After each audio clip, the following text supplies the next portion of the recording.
Hi welcome back to our channel Harini Selvakumar natural life Kannada vlog. ಇವತ್ತು Thursday evening ಇವಾಗಲಿಂದ ನಾನು vlog start ಮಾಡಿದ್ದೀನಿ. So ನಾಳೆ ಬೆಳಿಗ್ಗೆ ಫ್ರೈಡೇ, ಸೊ ಫ್ರೈಡೇವರೆಗೂ ವ್ಲಾಗನ್ನು ಕಂಟಿನ್ಯೂ ಮಾಡೋಣ ಅಂತ ಅಂದ್ಕೊಂಡಿದ್ದೀನಿ. ಈ ಈವ್ನಿಂಗಿಂದ ಮಾರ್ನಿಂಗ್ವರೆಗೂ ಏನೆಲ್ಲ ಆಗುತ್ತೋ ಅದನ್ನು ನಾನೊಂದು ವ್ಲಾಗ್ ಮಾಡ್ತಾಯಿದ್ದೀನಿ. ಸೊ ಇವತ್ತು ಆಫೀಸಿಂದ ಬರುವಾಗ ಒಂದಷ್ಟು ಹಾಲು ಮತ್ತು ಮೊಟ್ಟೆ ಎಲ್ಲ ತೊಗೊಂಬಂದಿದ್ದೆ. ಸೊ ಅದನ್ನು ನಾನು ಫ್ರಿಡ್ಜಲ್ಲಿ ಸ್ಟೋರೇಜ್ ಮಾಡ್ತಾಯಿದ್ದೀನಿ. ಆಫೀಸಿಂದ ಬರುವಾಗ ಹೋಗುವಾಗ ಎಷ್ಟು ತರ್ತಾನೆ ಇರ್ತೀನಿ, ಏನು ಮನೆಗೆ ಅವಶ್ಯಕತೆ ಇರುತ್ತೋ ಅದನ್ನೆಲ್ಲ ಹೋಗ್ತಾ ಬರ್ತಾ ತರ್ತೀನಿ. ಸೊ ಅದನ್ನು ಹಾಗೆ ಅಲ್ಲಲ್ಲೇ ಪ್ಲೇಸಲ್ಲಿ ರಿಪ್ಲೇಸ್ ಮಾಡ್ತಾಯಿದ್ದೀನಿ. ಸೊ ಈಗಂತೂ ಚಳಿ ಮಳೆ ತುಂಬ ಬರ್ತಾ ಇದೆಯಲ್ಲ, ಸೊ ಕಾಫಿ ಬೇಕು ಅಂತ ಅನಿಸುತ್ತೆ. ಸೊ ಇಲ್ಲಿ ಅಂಗಡಿ ದೂರ ಇದೆ, ಕಾಫಿ ಬೇಕು ಅಂದ ತಕ್ಷಣ ಫ್ರಿಡ್ಜಿಂದ ಬೇಕಿದ್ದರೆ ಹಾಲು ತೊಗೋಬೋದು ಹೊರತು ಅಂಗಡಿ ಎಲ್ಲ ದೂರ ಇದೆ. ಹಾಗಾಗಿ ನಾನು ಸ್ವಲ್ಪ ಒಂದು 2-3 ಲೀಟರ್ ಅಷ್ಟು ತೊಗೊಂಡು ಬರ್ತೀನಿ. ಸೊ ಅದೊಂದು ವೀಕ್ ಹತ್ತತ್ರ ಆಗುತ್ತೆ. ಏಂಜಲಿನೇನೋ ಮಂಡೇ ಹೋಗ್ತಾಳೆ, ಬಟ್ ಅಲ್ಲಿವರೆಗೂ ಹಾಲು ಬೇಕಲ್ಲ. ಹಾಗೆ ಟೈಸನ್ ಬೇರೆ ಇದ್ದಾನೆ ನಮ್ಮ ಮನೇಲಿ. ಸೊ ಟೈಸನ್ಗೋಸ್ಕರ ಕೂಡ ಹಾಲು ನಮ್ಮ ಮನೇಲಿ ಯೂಶ್ವಲಿ ಯೂಸ್ ಆಗ್ತಾ ಇರುತ್ತೆ. ಹಾಗೆ ಬಟ್ಟೆ ಎಲ್ಲ ಹೊರಗಡೆ ಒಣಗಾಕಿದ್ದೆ, ಅದನ್ನು ತಂದು ಒಳಗಡೆ ಒಣಗಾಕೋತಾ ಇದ್ದೀನಿ. ಇಲ್ಲಂತೂ ದೇಯಿಸಿದ್ರೆ ಮಾತ್ರ ಒಂದು ಸ್ವಲ್ಪ ಕಂಪ್ಲೀಟಾಗಿ ಒಣಗುತ್ತೆ. ಹಾಗಾಗಿ ಹೊರಗಡೆ ಒಳಗಡೆ ಎಲ್ಲ ಬಟ್ಟೆ ಒಣಗಾಕೋದೇ ಕೆಲಸ ಆಗಿರುತ್ತೆ. ಮಳೆ ತುಂಬ ಬರ್ತಾಯಿದೆ ಹೊರಗಡೆ, ಹಾಗಾಗಿ. ಸೊ ಹಾಗೆ ಬರ್ತಾ ಬಾಳೆಹಣ್ಣು ತಂದಿದ್ದೆ, ಒಂದು ಬಾಳೆಹಣ್ಣು ತಿಂತಾಯಿದ್ದೀನಿ. ಇದಾದಮೇಲೆ ನನಗೆ ಸ್ವಲ್ಪ ತುಂಬಾ ನಿದ್ದೆ ಬರ್ತಿದೆ. ನಿದ್ದೆಯಿಂದ ಬಂದು ಮತ್ತೆ ನಾನು ನಿಮ್ಮ ಜೊತೆ ಸಿಗ್ತೀನಿ. ಆಫೀಸಿಂದ ಬರ್ತಾ ಬಾಳೆಹಣ್ಣು ತಂದಿದ್ದೆ. ಹಾಗೆ ತಂದ ತಕ್ಷಣ ಗೊತ್ತಲ್ಲ, ಒಂದು ತಿನ್ನೋಣ ಅಂತ ಅನ್ನಿಸ್ತು, ಬಾಳೆಹಣ್ಣು ತಿಂದಾಯಿತು. ಅದಾದಮೇಲೆ ನಾನು ಮಲಗಿಬಿಟ್ಟಿದ್ದೆ. ಆಫೀಸಿಂದ ಬಂದು ಯಾಕೋ ಸ್ವಲ್ಪ ಟಯರ್ಡ್ ಅಂತ ಅನ್ನಿಸ್ತು. ನನಗೆ ನಿದ್ದೆ ಸಾಲ್ಟೇಜಸ್ನ ಮೇಂಟೈನ್ ಮಾಡ್ಕೊತಾ ಇರ್ತೀನಿ. ಕೆಲವು ಟೈಮು ವ್ಲಾಗ್ ಮಾಡ್ತಾಯಿರ್ತೀನಿ, ಮತ್ತು ಲೇಟ್ ನೈಟ್ ಮಲಗಿರ್ತೀನಿ, ಮತ್ತು ವಾಯ್ಸ್ ಓವರ್ ಕೊಟ್ಟು ಮಲಗಿರ್ತೀನಿ, ಎಡಿಟಿಂಗ್ ಇರುತ್ತೆ, ಆ ಕೆಲಸ ಮುಗಿಸಿ ಮಲಗಿರ್ತೀನಿ. ನನಗೆ ಸ್ವಲ್ಪ ನಿದ್ದೆ ವೇರಿಯೇಷನ್ ಆಗಿದ್ದರೆ ಮತ್ತು ಆಫೀಸಿಂದ ಬಂದು ಅದನ್ನು ಮೇಂಟೈನ್ ಮಾಡಿಕೊಂಡ್ರೆ ನಾರ್ಮಲ್ ಆಗಿರುತ್ತೆ. ಇಲ್ಲಾಂದರೆ BP ಹೈ ಆಗುತ್ತೆ. ಹಾಗಾಗಿ ನಾನು ಮಲಗಿಬಿಟ್ಟೆ. ಅದಾದಮೇಲೆ ಊಟ ಬೇಡ ಅಂತ ಅನ್ನಿಸ್ತು, ಹೊಟ್ಟೆ ತುಂಬಿತ್ತು, ಬಾಳೆಹಣ್ಣು ಮತ್ತು ಏನೋ ತಿಂದಿದ್ದೆ ಆಫೀಸಿಂದ ಬಂದ ತಕ್ಷಣ. ಸೊ ಹಾಗಾಗಿ ಈಗ ಸ್ವಲ್ಪ ನಾನು ಹೆಲ್ತ್ ಡ್ರಿಂಕನ್ನು ಮಾಡ್ಕೊಂಡು ಕುಡ್ಕೊಂಡು ಮಲ್ಕೊಳ್ಳೋಣ ಅಂತ ಅಷ್ಟೇ ಹೋಗ್ತಾಯಿದ್ದೀನಿ. ಸೊ ಹೋಮ್ ವ್ಲಾಗ್ ಮಾಡಬೇಕು, ನಾನು ಹೋಮ್ ಟೂರ್ ಮಾಡಬೇಕು, ನಾನು ಮಾಡೋಕ್ಕೆ ಟೈಮ್ ಆಗಿಲ್ಲ. ಸೊ ಹೋಮ್ ಟೂರ್ನ ಪ್ರಿಪ್ರೇಷನ್ ಮಾಡ್ಕೊಂಡು ಮಾಡೋಣ ಅಂತ ಇದ್ದೀನಿ. ಸೊ ಕ್ರಿಸ್ಮಸ್ಗೂ ಮುಂಚೆನೇ ನಾನು ನಿಮಗೆ ಹೋಮ್ ಟೂರ್ ಮಾಡಬೇಕು ಅಂತ ಅಂದ್ಕೊಂಡೆ, ಯಾಕೋ ಅದಕ್ಕೆ ಟೈಮೇ ಕೂಡ ಬರ್ತಾ ಇಲ್ಲ. ಹಾಗಾಗಿ ಹೆಲ್ತ್ ಡ್ರಿಂಕನ್ನು ಮಾಡ್ಕೊತಾ ಇದ್ದೀನಿ. ಸೊ ಇದನ್ನು ಮಾಡಿಕೊಂಡು ನಾನು 1-1.5 ತಿಂಗಳಾಗಿರ್ಬೋದು ಅಷ್ಟೇ. ನೋಡಿ, ಅರ್ಧ ಖಾಲಿ ಆಗಿದ್ದೆ. ಬಟ್ ಇದರಿಂದ ನಿಮ್ಗೆ ಏನಾದ್ರು ಯೂಸ್ ಆಯ್ತು ಅಂದರೆ ಖಂಡಿತ ಯೂಸ್ ಆಗಿದ್ದೆ.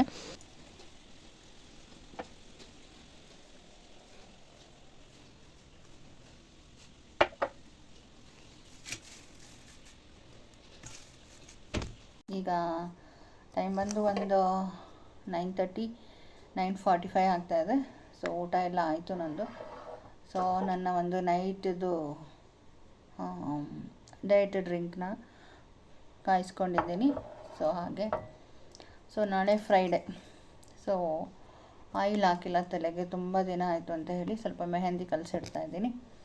ಸೊ ನಾಳೆ ಬೆಳಿಗ್ಗೆ ಮೆಹಂದಿನ ಹಾಕ್ಕೊಂಡು ಸ್ನಾನ ಮಾಡಿಕೊಂಡು ಅಪ್ಲೈ ಮಾಡ್ಕೊಂಡು ಹೋಗ್ಬೇಕು. ಸರ್ ನೀನಲ್ಲೆಲ್ಲ ಹೋಗಿ ನೋಡಬೇಡ. ನಮ್ಮ ಟೈಸನ್ಗೆ ದೊಡ್ಡದೊಂದು ಚೈನ್ ತರಬೇಕು. ಅವನಿಗೆ ಚೈನ್ ಕಿತ್ತೋಗುತ್ತೆ. ಚಿಕ್ಕ ಚೈನೆಲ್ಲ 2 ಸತಿ ತಂದ್ವಿ, ಕಟ್ ಮಾಡ್ಕೊಂಬಿಟ್ಟ.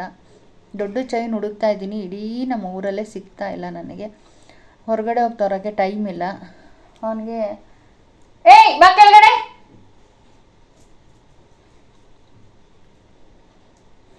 ಮಧ್ಯ ಬೆಚ್ಕೊಂಬಂದ್ಬಿಡ್ತಾನೆ. ನಮಗೆ ಕೂತ್ಕೊಳ್ಳೋಗಿ ಆ ಥರ ಮಾಡ್ತಾನೆ. ಅವನಿಗೊಂದು ದೊಡ್ಡ ಚೈನ್ ತರಬೇಕು, ಅದೊಂದು ಬ್ಯಾಲೆನ್ಸ್ ಇದೆ.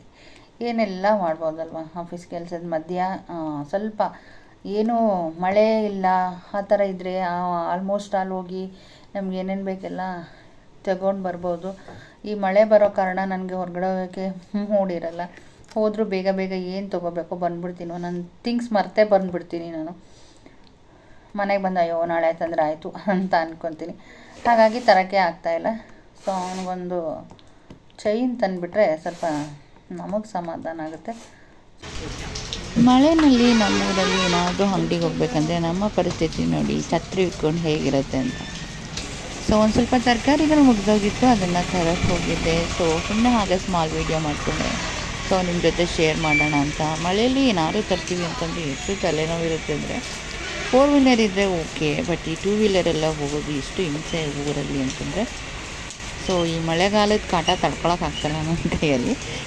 ಅಷ್ಟು ಹಿಂಸೆ ಅಂತ ಅನಿಸುತ್ತೆ. ಯಾಕಂದರೆ ನಾವು ಮೈಸೂರು ಕಡೆ ಆಗಿದ್ದರಿಂದ ನಮಗೆ ಅಲ್ಲಿ ಮಳೆ ಚಳಿ ಬಿಸಿಲು ಎಲ್ಲ ಒಂದು ಮೀಡಿಯಮ್ ಆಗಿರುತ್ತೆ. ಬಟ್ ಈ ಊರಲ್ಲಿ ಯಾವಾಗಲೂ ಮಳೆ. ಕಾಫಿ ಟೀ ಕುಡಿಯೋದು ಬಿಡೋಣ ಅಂತಂದರೆ ಈ ಊರು ಮಳೆ ನಮ್ಮನ್ನೆಲ್ಲಿ ಕಾಫಿ ಟೀ ಕುಡಿಯೋದನ್ನ ಬಿಡಿಸುತ್ತೆ, ಇನ್ನೂ ಜಾಸ್ತಿನೇ ಮಾಡುತ್ತೆ. ನಾವು ಅಂದ್ಕೊಳ್ಳೋದೆಲ್ಲ ತಪ್ಪು. ಸೊ ನೋಡಿ, ನಾನು ಚಳೀಲಿ ಅಂಗಡಿಗೆ ಹೋಗಿ ಬಂದುಬಿಟ್ಟು ಕಾಫಿ ಹೆಂಗೆ ಕುಡಿತಾಯಿದ್ದೀನಿ. ಸೊ ಈ ಥರ ಆಗಿಬಿಡುತ್ತೆ. ಸೊ ಕುಡಿಲಿಲ್ಲ ಅಂತಂದರೆ ಬಾಡಿ ಕೋಲ್ಡ್ ಆಗುತ್ತೆ. ಸೊ ಸ್ವಲ್ಪ ಬಿಸಿ ಬಿಸಿ ಕಾಫಿ ಎಲ್ಲ ಕುಡಿದ್ರೆ ಸ್ವಲ್ಪ ಬಾಡಿ ಹೀಟಲ್ಲಿರುತ್ತೆ ಆ ಥರ.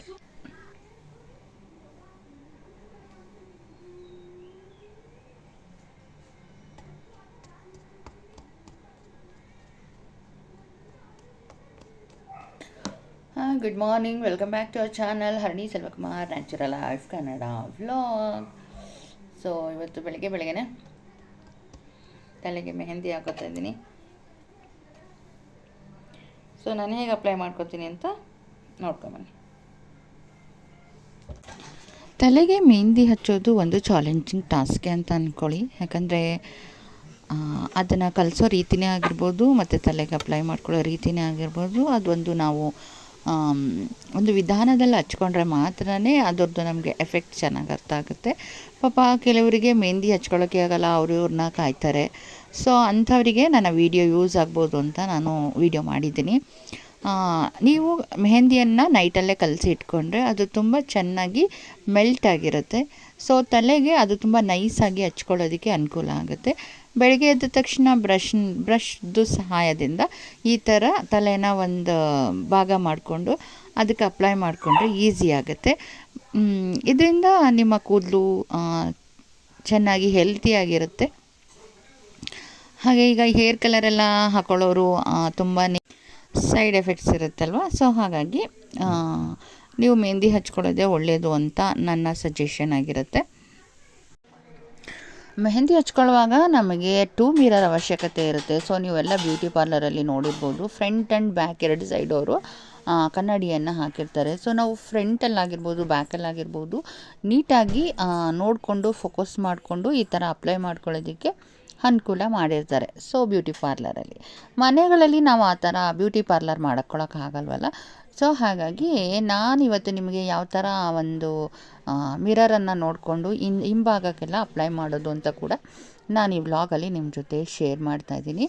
ಸೊ ಎಲ್ಲ ಒಂದು ಸ್ಕಾಲ್ಫ್ ಏನಿರುತ್ತೆ ಫುಲ್ಲು ಸುತ್ತ ಬರಬೇಕು, ಮೆಹಂದಿಯನ್ನು ನೀಟಾಗಿ ಅಪ್ಲೈ ಮಾಡಬೇಕು ಅಂದರೆ ನಮಗೆ 2 ಮಿರರ್ ಅವಶ್ಯಕತೆ ಇದ್ದೇ ಇದೆ. ಯಾಕಂದರೆ ಬ್ಯಾಕ್ ಸೈಡ್ ನಮಗೆ ನೋಡೋಕ್ಕಾಗಲ್ಲ. ಸೊ ಅಲ್ಲೊಂದು ಮಿರರ್ ಅವಶ್ಯಕತೆ ಇರುತ್ತೆ. ಮನೆಗಳಲ್ಲಿ ನಾವೆಲ್ಲಿಂದ 2 ಮಿರರ್ಸನ್ನು ಅಪ್ಲೈ ಹಾಕೋಕ್ಕಾಗತ್ತೆ? ಸೊ ಆಗಲ್ಲ. ನೋಡಿ, ಈ ಥರ ಮಿರರನ್ನು ಹಿಂಗೆ ಬ್ಯಾಕ್ ಸೈಡ್ ಇಟ್ಕೊಂಡು ಸೊ ಹಿಂದಗಡೆನ ನೀವು ಫೋಕಸ್ ಮಾಡಿಕೊಂಡು ಹಚ್ಕೊಳ್ಳೋದ್ರಿಂದ ಕಂಪ್ಲೀಟಾಗಿ ನೀವು ಹಚ್ಕೋಬೋದು ಅಂತ ನಾನು ಹೇಳ್ತೀನಿ. ಸೊ ನಾನು ಹಾಗೆ ಮಾಡ್ತೀನಿ. ಸೊ ಈ ಥರ ಮಿರರ್ನ ಹಿಂದ್ಗಡೆ ಇಟ್ಕೊಂಡು ಸೊ ಕಾಣುತ್ತಲ್ವ, ಸೊ ಮುಂದೆ ಒಂದು ಮಿರರ್ ಇರುತ್ತೆ. ಸೊ ಹಾಗಾಗಿ ಹಚ್ಕೋತಾ ಇದ್ದೀನಿ. ಸೊ ಈ ಥರ ಆಗೋದ್ರಿಂದ ಹಿಂಭಾಗ ಕೂಡ ನೀವು ಕಂಪ್ಲೀಟಾಗಿ ಮೆಹಂದಿಯನ್ನು ಫುಲ್ಫಿಲ್ ಮಾಡ್ಬೋದು. ಹಾಗೆ ಹೇರ್ಗೂ ಕೂಡ ಮಾಡ್ಕೋಬೋದು. ಸೊ ನಿಜವಾಗ್ಲೂ ಒನ್ ಟೈಮ್ಗೆ ಈ ಥರ ಎಲ್ಲ ಫುಲ್ಲು ಅಪ್ಲೈ ಮಾಡೋಕ್ಕೆ ಒಂದು 200 ಗ್ರಾಮಷ್ಟು ಮೆಹಂದಿ ಅವಶ್ಯಕತೆ ಇರುತ್ತೆ. ಹಾಗಾಗಿ 15 ಡೇಸ್ ಒಂದು ಸಾರಿ ಇದನ್ನು ಅಪ್ಲೈ ಮಾಡಿಕೊಂಡ್ರೂ ಸಾಕು. ಸೊ ನಿಮ್ಮ ಹೇರ್ ಹೆಲ್ತಿಯಾಗಿರುತ್ತೆ. ಹಾಗೆ ಒಂದು ಒಳ್ಳೆ ಫುಲ್ಲು ಶೈನಿಂಗ್ ಆಗಿ ಕಾಣುತ್ತೆ. ಸೊ ಕೆಲ್ಸಕ್ಕೆ ಹೋಗೋ ಹೆಣ್ಮಕ್ಳಿಗಂತೂ ಇದು ಬೇಕೇ ಬೇಕು ಅಂತ ನಾನು ಅಂದ್ಕೊತೀನಿ. ಅವ್ರವ್ರು ಮೇಂಟೈನ್ ಮಾಡೋ ರೀತಿ ವಿಧಾನಗಳು ಬೇರೆ ಬೇರೆ ಇರ್ಬೋದು. ಸೊ ನಾನು ಈ ಥರ ಮೆಹಂದಿಯನ್ನು ಅಪ್ಲೈ ಮಾಡ್ತೀನಿ. ಹಾಗಾಗಿ ನಾನು ಇದನ್ನು ಇವತ್ತು ನಿಮ್ಮ ಜೊತೆ ಶೇರ್ ಮಾಡ್ಕೋತಾ ಇದ್ದೀನಿ. ಸೊ ಹೇಗನ್ನಿಸ್ತು ಮತ್ತು ಈ ಒಂದು ಐಡಿಯಾಸ್ ಆಗಿರ್ಬೋದು ಅಥವಾ ಹಚ್ಕೊಳ್ಳೋ ರೀತಿ ಆಗಿರ್ಬೋದು ನಿಮ್ಗೆ ಏನನ್ನಿಸ್ತು ಅಂತ ಕಮೆಂಟ್ಸ್ ಮಾಡಿ. ಲೇಡೀಸ್ಗಳಿಗೆ ಈ ಥರ ಎಲ್ಲ ಅವಶ್ಯಕತೆ ಇರುತ್ತಲ್ವ. ಸೊ ಎಲ್ಲವಕ್ಕೂ ಬ್ಯೂಟಿ ಪಾರ್ಲರ್ಗೆ ಹೋಗೋಕ್ಕಾಗಲ್ಲ, ಎಲ್ಲದಕ್ಕೂ ಬ್ಯೂಟಿ ಪಾರ್ಲರ್ ಮೇಲೆ ಡಿಪೆಂಡ್ ಆಗೋಕ್ಕಾಗಲ್ಲ ಅಲ್ವಾ. ಸೊ ಈವನ್ ಐಬ್ರೋಸಿಂದ ಇವತ್ತು ಓನಾಗಿ ಮಾಡ್ಕೊತಾರೆ. ಯಾರು ಬ್ಯೂಟಿ ಪಾರ್ಲರ್ಗೆ ಅಷ್ಟೊಂದು ಹೋಗಲ್ಲ. ಯಾಕಂತಂದರೆ ಎಲ್ಲ ಯೂಟ್ಯೂಬಲ್ಲೇ ನಮಗೆ ಸಿಗುತ್ತೆ. ಹಾಗಾಗಿ ನಾವು ಎಲ್ಲವನ್ನು ಮನೆಯಲ್ಲೇ ಮಾಡ್ಕೊಳ್ಳೋದ್ರಿಂದ ಬ್ಯೂಟಿ ಪಾರ್ಲರ್ ಅವಶ್ಯಕತೆ ಅಷ್ಟೇ ಇರಲ್ಲ. ಬಟ್ ತುಂಬ ದೊಡ್ಡ ದೊಡ್ಡ ಮೇಕಪ್ಸ್ಗಳಿಗೆ ಅವಶ್ಯಕತೆ ಇರುತ್ತೆ. ಬಟ್ ಅದೆಲ್ಲ ನಾವು ಹೇಗೆ ಕಲ್ತ್ಕೋತೀವಿ ಅದ್ರ ಮೇಲೆ ಡಿಪೆಂಡ್ ಆಗಿರುತ್ತೆ. ಇವನ್ ನಾನು ಐಬ್ರೋಸ್ ಕೂಡ ಬ್ಯೂಟಿ ಪಾರ್ಲರ್ಗೆ ಹೋಗಲ್ಲ. ಸೊ ಎಲ್ಲ ನಾನೇ ಓನಾಗಿ ಮಾಡ್ಕೊಳ್ಳೋದ್ರಿಂದ ನನಗೆ ಬ್ಯೂಟಿ ಪಾರ್ಲರ್ ಅವಶ್ಯಕತೆ ಇಲ್ಲ. ಸೊ ಕೆಲ್ಸಕ್ಕೆ ಹೋಗೋ ಮಹಿಳೆಯರಿಗೆ ಟೈಮ್ ಇರಲ್ಲ. ಸೊ ಈ ಸ್ಕ್ರಬ್ ಮಾಡೋದಾಗಿರ್ಬೋದು ಅಥವಾ ಫೇಶಿಯಲ್ ಮಾಡ್ಕೊಳ್ಳೋದಾಗಿರ್ಬೋದು, ಇದೆಲ್ಲ ರೇರ್ ಕೇಸ್ ಆಗೋಗಿರುತ್ತೆ. ಬಟ್ ಮನೇಲಿರೋ ಮಹಿಳೆಯರಿಗೆ ಎಲ್ಲ ಒಂದು ಟೈಮ್ ಇರುತ್ತೆ. ಅವ್ರು ಎಷ್ಟು ಬೇಕಾದರೂ ಅವರ ಟೈಮನ್ನು ಯೂಸ್ ಮಾಡ್ಕೋಬಹುದು. ಹಾಗಾಗಿ ನಾನೇನು ಮಾಡ್ತಾಯಿದ್ದೀನಿ ಅಂತಂದರೆ, ಫೇಸ್ಗೂ ಕೂಡ ಸ್ನಾನಕ್ಕೆ ಹೋಗ್ತೀನಲ್ವ, ಅದಕ್ಕೂ ಮುಂಚೆ ಒಂದಷ್ಟು ಕೋಲ್ಡ್ ಕ್ರೀಮ್ ಹಾಕ್ಕೊಂಡು ಒಂದಷ್ಟು ಅಂದರೆ ಮಸಾಜ್ ಮಾಡ್ಕೋತಾ ಇದ್ದೀನಿ ಫೇಸ್ಗೆ ಮತ್ತು ನೆಕ್ ಟೈಮ್ಗೆಲ್ಲ. ಸೊ ಇಷ್ಟೇ ನಾನು ಮಾಡ್ಕೊಳ್ಳೋಂಥದ್ದು. ಸೊ ಎವ್ರಿ ವೀಕಲ್ಲಿ ಜಾಸ್ತಿ ತಲೆ ಕೆಡಿಸ್ಕೊಳ್ಳಲ್ಲ. ಇಷ್ಟೇ ನನ್ನ ಒಂದು ಇದು. ಸೊ ಒಂದು ನಾರ್ಮಲ್ ಆರೋಗ್ಯವಾಗಿರೋ ಮನುಷ್ಯನಿಗೆ 8 hours ನಿದ್ದೆ ಇರಬೇಕಂತೆ. ಮತ್ತು ಒಂದು ಫುಡ್ ಮೇಂಟೆನೆನ್ಸ್ದು ಕಾಮನ್ ಸೆನ್ಸ್ ಇರಬೇಕಂತೆ. ಹಾಗೆ ನಮಗೆ ಗೊತ್ತಾಗುತ್ತೆ, ಫೀಲ್ ಆಗುತ್ತಲ್ವ ನಮ್ಮ ದೇಹಕ್ಕೆ ಸುಸ್ತಾಗ್ತಿದೆಯಾ ಅಥವಾ ನಾವು ವೀಕ್ ಆಗಿದ್ದೀವಾ, ಅಥವಾ ನಮಗೆ ಫೀಲ್ ಆಗ್ತಾ ಇರುತ್ತೆ. ನಮಗೆ ಯಾವುದೇ ಒಂದು ನಮ್ಮ ಒಂದು ಪರ್ಸ್ನಾಲಿಟಿನಲ್ಲಿ ಏರುಪೇರಾಗ್ತಿದ್ರೆ ನಮಗೆ ಫೀಲ್ ಆಗ್ತಾ ಇರುತ್ತೆ. ಸೊ ಸುಸ್ತಾಗ್ತಿದೆ ಅಂತ ಹೇಳಿ ಏನೂ ಟ್ರೀಟ್ಮೆಂಟ್ ತೊಗೊಳ್ದೆ ಸುಮ್ಮನೆ ಕೂತ್ಕೊಳ್ಳೋದಾಗಿರ್ಬೋದು, ಅಥವಾ ಏನಾದ್ರು ನಮ್ಗೆ ಆಗ್ತಿದೆ ಅಂತಂದಾಗ ತಕ್ಷಣ ಹಾಸ್ಪಿಟ್ಲಿಗೆ ಹೋಗದೆ ನೆಗ್ಲಿಜಿಯನ್ಸ್ ಮಾಡೋವಂಥದ್ದು ಬಹಳ ತಪ್ಪಾಗುತ್ತೆ. ಸೊ ಇನ್ ಟೈಮ್ಗೆ ನಮ್ಮ ದೇಹಕ್ಕೆ ಏನು ಅವಶ್ಯಕತೆ ಇರುತ್ತೋ, ಅಥವಾ ನಮಗೆ ಏನಾದರೂ ಒಂದು, ಇವಾಗ ಲೋ ಶುಗರ್ ಇರೋರಿಗೆ ಏನಾಗುತ್ತೆ, ಅವ್ರಿಗೆ ಇನ್ ಟೈಮ್ಗೆ ಶುಗರ್ ತಿನ್ನಬೇಕು ಅಂತ ಅನಿಸುತ್ತೆ. ಹಾಗೆ BP ಲೋ ಆದವ್ರಿಗೆ ಅವ್ರಿಗೊಂದು ಸಾಲ್ಟ್ ವಾಟರೋ ಅಥವಾ ಒಂದು ಶುಗರ್ ವಾಟರೋ ಕುಡಿಬೇಕಾಗುತ್ತೆ. ಸೊ ಇದನ್ನೆಲ್ಲ ಅವರು ಅಲ್ಲಲ್ಲೇ ಮೇಂಟೈನ್ ಮಾಡ್ಕೊಂಡು ಬರಬೇಕಾಗುತ್ತೆ. ಸೊ ಇರೋ ಶುಗರ್ ತುಂಬ ಲೋ ಆಗೋ ಚಾನ್ಸಸ್ಸು ಇರುತ್ತೆ, ಅಥವಾ ತುಂಬ ಲೋ ಇರೋ ಶುಗರು ಹೈ ಆಗೋ ಚಾನ್ಸಸ್ಸು ಇರುತ್ತೆ. ಸೊ ಅದನ್ನು ಮೇಂಟೈನ್ ಮಾಡೋದೇ ಒಂದು ಲೈಫ್ ಆಗಿರುತ್ತೆ, ಎಸ್ಪೆಷಲಿ ಶುಗರು BP ಎಲ್ಲ ಬಂದಮೇಲೆ. ಸೊ ಆ್ಯಕ್ಚುಲಿ ನಾನು BPಯಿಂದ ಸಫರ್ ಪಡ್ತಾ ಇದ್ದೀನಿ. ನನಗೆ ಗೊತ್ತಾಗುತ್ತೆ ನನಗೆ ಲೋ BP ಆಗ್ತಿದೆಯಾ ಅಥವಾ BP ಆಗ್ತಿದೆಯಾ ಅಂತ ಹೇಳಿ. ಸೊ ನಾನು ಆ ಟೈಮ್ಗೆ ಏನು ಟ್ರೀಟ್ಮೆಂಟ್ ಮಾಡ್ಕೋಬೇಕು ಅದನ್ನು ಮಾಡ್ಕೋತಾ ಇರ್ತೀನಿ. ಸೊ ನಾನು ಟ್ಯಾಬ್ಲೆಟನ್ನು ಕೊಟ್ಟಿದ್ದಾರೆ ಡಾಕ್ಟರ್, ಬಟ್ ನಾನು ನನ್ನ ಮೇಂಟೆನೆನ್ಸಲ್ಲೇ ಅದನ್ನು ಮೇಂಟೈನ್ ಮಾಡ್ತಾಯಿದ್ದೀನಿ. ಸೊ ಯಾವುದಾದ್ರೂ ಅಷ್ಟೇ, ಎಲ್ಲ ನಮ್ಮ ಒಂದು ಹಿಡಿತ, ನಮ್ಮ ಒಂದು mindset. So first of all ಮೈಂಡ್ಸೆಟ್ಟನ್ನು ನಾವು ಸೆಟ್ ಮಾಡ್ಕೋಬೇಕು. ಸೊ ಫೀಲ್ ಆಗೋದಾಗಿರ್ಬೋದು, ಅಥವಾ ನಮಗೆ ಸುಸ್ತಾಗ್ತಿದೆ ಅಂದ ತಕ್ಷಣ ಅದಕ್ಕೆ ನಾವು ತಕ್ಷಣ ಏನು ಟ್ರೀಟ್ಮೆಂಟ್ ತೊಗೋಬೇಕು ಅನ್ನೋದಾಗಿರ್ಬೋದು. ಈ ಥರ ಎಲ್ಲ ಮನುಷ್ಯ ಮಾಡ್ಕೊಳ್ಳಿಲ್ಲ ಅಂತಂದರೆ ಆ ಮನುಷ್ಯ ಎಲ್ಲೋ ಒಂದು ಕಡೆ ಯಾವುದೋ ಒಂದು ಟೈಮಲ್ಲಿ ಏನೋ ಒಂದು ಹೆಚ್ಚು ಕಮ್ಮಿ ಆಗುವಂಥ ಸಾಧ್ಯತೆಗಳು ಇರುತ್ತೆ. ಸೊ ಹಾಗಾಗಿ ಲೋ BP ಆಗಿರ್ಬೋದು, ಹೈ BP ಆಗಿರ್ಬೋದು, ಲೋ ಶುಗರ್ ಆಗಿರ್ಬೋದು, ಹೈ ಶುಗರ್ ಆಗಿರ್ಬೋದು, ಇದನ್ನೆಲ್ಲ ನಾವು ಮೇಂಟೈನ್ ಮಾಡ್ಕೋಬೇಕು, ನಮಗೆ ನಾವೇ ಮೇಂಟೈನ್ ಮಾಡ್ಕೋಬೇಕು. ಅದಕ್ಕೆಲ್ಲ ಒಂದು ಸಜೆಷನ್ ಏನಂತಂದರೆ, ನಮ್ಮ ಮೈಂಡನ್ನು ಕೂಲಾಗಿ ಇಟ್ಕೊಳ್ಳುವಂಥದ್ದು. ಸೊ ನಮ್ಮ ಮೈಂಡು ಕೂಲಾಗಿ ನಾರ್ಮಲ್ಲಾಗಿ ಇದ್ದರೆ ಅದೆಲ್ಲ ಕೂಡ ಬ್ಯಾಲೆನ್ಸ್ ಆಗೇ ಬರ್ತಾ ಇರುತ್ತೆ. ನೋಡಿ, ನಾವು ಚಿಕ್ಕ ಮಕ್ಕಳಿರುವಾಗ ನಮಗೇನು ಚಿಂತೆಗಳಿರಲ್ಲ, ಏನೂ ದುಃಖ ಇರಲ್ಲ ಅಲ್ವಾ. ಸೊ ನಾವು ಆಟ ಆಡ್ಕೋತೀವಿ, ಊಟ ಮಾಡ್ತೀವಿ, ನಮ್ಮ ಟೈಮ್ಗೆ ಏನು ಕೆಲಸ ಬೇಕೋ ಅಷ್ಟು ಮಾತ್ರ ಮಾಡ್ತೀವಿ. ಸೊ ನಮ್ಮ ಮೈಂಡ್ಗೆ ನಾವಾಗ ಸ್ಟ್ರೆಸ್ ಮಾಡ್ಕೊಳಕ್ಕೆ ಹೋಗಲ್ಲ ಅಲ್ವಾ. ಸೊ ಹಾಗೆ ಈಗ ಏನಪ್ಪ ಅಂದರೆ ದೊಡ್ಡವರಾದ ತಕ್ಷಣ ತುಂಬ ಟೆನ್ಷನ್ಸು, ತುಂಬ ಒಂದು ತಲೆ ಬಿಸಿ ವಿಷಯಗಳು, ಏನೇನೋ ಮೇಂಟೈನ್ ಮಾಡ್ತೀವಿ, ಏನೇನೋ ತಲೆನೋವುಗಳು ಬರ್ತಾ ಇರುತ್ತೆ. ಈ ಒಂದು ಮೇಂಟೆನೆನ್ಸಿಂದ ನಮ್ಮ ದೇಹದಲ್ಲಿ ಏರುಪೇರಾಗುತ್ತೆ. ಸೊ ಅದೆಲ್ಲವನ್ನ ಕಂಟ್ರೋಲ್ ಆಗಿರಬೇಕು ಅಂತಂದರೆ ನಾವು ನಮ್ಮನ್ನು ಯಾವುದ್ರಲ್ಲಾರು ಒಂಥರ ತೊಡಗಿಸ್ಕೋಬೇಕು. ಅಂದರೆ ನಮ್ಮ ಮೈಂಡ್ ಸೆಟ್ ತುಂಬ ಕೂಲಾಗಿರೋ ಥರ ಹಾಬೀಸ್ಗಳನ್ನು ನಾವು ಇಟ್ಕೋಬೇಕು. ಅಂದರೆ ಬುಕ್ ರೀಡಿಂಗ್ ಆಗಿರ್ಬೋದು, ಅಥವಾ ಕೆಲವರು ಡ್ಯಾನ್ಸ್ ಮಾಡೋರು ಡ್ಯಾನ್ಸ್ ಮಾಡೋದ್ರಲ್ಲಾಗಿರ್ಬೋದು, ಸಂಗೀತ ಹೇಳೋರು ಸಂಗೀತ ಮ್ಯೂಸಿಕಲ್ಲಿ ಅವ್ರು ತೊಡಗಿಸ್ಕೋಬೇಕು. ಹಾಗೆ ಹವ್ಯಾಸಗಳಲ್ಲಿ ಅವರು ತೊಡಗಿಸ್ಕೊಳ್ಳೋದ್ರಿಂದ ನಮ್ಮ ಮೈಂಡು ಕೂಲಾಗುತ್ತೆ. ಸೊ ಅದನ್ನು ನಾವು ನಾರ್ಮಲಾಗಿ ಇಟ್ಕೋಬೋದು ಅಂತ ಹೇಳಿ.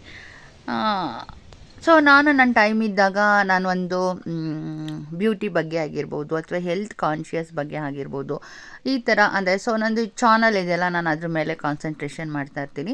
ಅಂದರೆ ಸ್ವಲ್ಪ ಬೇರೆ ಎಲ್ಲ ಸ್ಟ್ರೆಸ್ಸಿಂದ ಹೊರಗಡೆ ಬರೋದಕ್ಕೆ ನನ್ನದೇ ಆದ ಬೇರೆ ಕೆಲಸಗಳನ್ನ ಮಾಡ್ಕೊಳ್ಳೋದ್ರಿಂದ ಸ್ವಲ್ಪ ಸ್ಟ್ರೆಸ್ ಫೀಲ್ ಕಮ್ಮಿ ಆಗುತ್ತೆ. ಅದು ಬಿಟ್ಟು ಚಿಂತೆ ಮಾಡೋದನ್ನೇ ಚಿಂತೆ ಮಾಡ್ತಾ, ದುಃಖ ಮಾಡೋದನ್ನೇ ದುಃಖ ಮಾಡ್ತಾ ಕೂತಾಗ ನಮ್ಮ ಹೆಲ್ತು ತುಂಬ ಕೈ ಕೊಡೋದು ಗ್ಯಾರಂಟಿ. ಸೊ ಇದು ನಾರ್ಮಲಾಗಿ ಎಲ್ರಿಗೂ ಗೊತ್ತಿರುತ್ತೆ, ಬಟ್ ನಾವು ನಮ್ಮನ್ನು ತೊಡಗಿಸ್ಕೊಳ್ಳೋದ್ರಲ್ಲಿ ಲೇಟ್ ಆಗ್ತಾ ಇರ್ತೀವಿ. ಅಯ್ಯೋ ಏನು ಅನ್ಕೊತಾರೋ, ಜನ ಏನು ಅನ್ಕೊತಾರೋ. ನಾನೊಂದು ಸಾಂಗ್ ಹೇಳಿದ್ರೆ ನಮಗೆ ಹೇಳಕ್ಕೆ ಬರಲ್ಲ ಅಷ್ಟೊಂದು ಕ್ಲಿಯರಾಗಿ ಅಲ್ವಾ, ಬಟ್ ಹೇಳ್ತಾ ಇದ್ರೆ ಅಯ್ಯೋ ನಾವು ಸಾಂಗ್ ಹೇಳಿದ್ರೆ ಏನು ಅನ್ಕೊತಾರೋ. ಬಟ್ ಅದು ಹಾಡ್ತಾ ಹಾಡ್ತಾ ರಾಗ ಅಂತ ನಾವು ಎಲ್ಲವನ್ನ ಏನು ಪ್ರಾಕ್ಟೀಸ್ ಮಾಡ್ತೀವೋ ಅದ್ರ ಮೇಲೆ ಡಿಪೆಂಡ್ ಆಗಿರುತ್ತೆ. ಸೊ ಹಾಗಾಗಿ ನಮ್ಮನ್ನು ನಾವು ತೊಡಗಿಸ್ಕೋಬೇಕು. ಇಲ್ಲ ಒಂದು ಜಿಮ್ಗೆ ಹೋಗೋದಾಗಿರ್ಬೋದು, ನಮ್ಮ ಹೆಲ್ತನ್ನು ನಾವು ಕಾಪಾಡ್ಕೊಳ್ಳೋದಕ್ಕೆ ಯಾವುದ್ರಲ್ಲೂ ನಮ್ಮನ್ನು ತೊಡಗಿಸ್ಕೊಳ್ಳೋದು ಬಹಳ ಇಂಪಾರ್ಟೆಂಟ್ ಕೂಡ ಆಗಿರುತ್ತೆ. ಸೊ ಈ ಒಂದು ವ್ಲಾಗಲ್ಲಿ ನಾನು ತುಂಬ ಬ್ರೀಫಾಗೆ ಹೇಳಿದ್ದೀನಿ ಅಂತ ನಾನು ಅಂದ್ಕೊತೀನಿ. ಎಲ್ಲ ಒಬ್ಬ ಮನುಷ್ಯನಿಗೂ ಕೂಡ ಹೆಲ್ತ್ ಆಗಿರ್ಬೋದು, ಮೈಂಡ್ಸೆಟ್ ಆಗಿರ್ಬೋದು ತುಂಬ ಕೂಲಾಗಿದ್ದರೆ ಅವನು ಒಂದು ಆರೋಗ್ಯವಾಗಿಯೂ ಕೂಡ ಮತ್ತು ಒಂದು ಸ್ಟ್ರೆಸ್ ಫೀಲಿಂದ ಹೊರಗಡೆ ಬರ್ತಾ ಒಂದು ನಾರ್ಮಲ್ ಆಗಿ ನೆಮ್ಮದಿ ಜೀವನನ ನಡೆಸ್ಬೋದು ಅನ್ನೋದು ನನ್ನ ಅಭಿಪ್ರಾಯ. ಬಟ್ ಇದು ನಾವು ಹೇಗೆ ಎಕ್ಸೆಪ್ಟ್ ಮಾಡ್ಕೋತೀವೋ ಅದ್ರ ಮೇಲೆ ಡಿಪೆಂಡ್ ಆಗಿರುತ್ತೆ ಅಂತ ನಾನು ಅನ್ಕೋತೀನಿ. ಓಕೆ ಫ್ರೆಂಡ್, ಇವತ್ತಿನ ವ್ಲಾಗ್ ಇದಾಗಿತ್ತು. ಸೊ ಈ ವ್ಲಾಗ್ ಯಾರಿಗೆಲ್ಲ ಇಷ್ಟ ಆಯಿತು ಅಂತ ಹೇಳಿ ಲೈಕ್ ಮಾಡಿ, ಹಾಗೆ ಶೇರ್ ಮಾಡಿ, ಕಮೆಂಟ್ಸ್ ಮಾಡಿ. ಹಾಗೆ ಹೊಸದಾಗಿ ನನ್ನ ಚಾನಲನ್ನು ನೋಡ್ತಾ ಇರೋರು ದಯವಿಟ್ಟು ಸಬ್ಸ್ಕ್ರೈಬ್ ಮಾಡಿಕೊಂಡು ಸಪೋರ್ಟ್ ಮಾಡಿ. ಮತ್ತೆ ಇನ್ನೊಂದು ಒಳ್ಳೆ ವ್ಲಾಗ್ ಒಂದಿಗೆ ಸಿಗೋಣ. ಅಲ್ಲಿವರೆಗೂ ನಮಸ್ಕಾರ.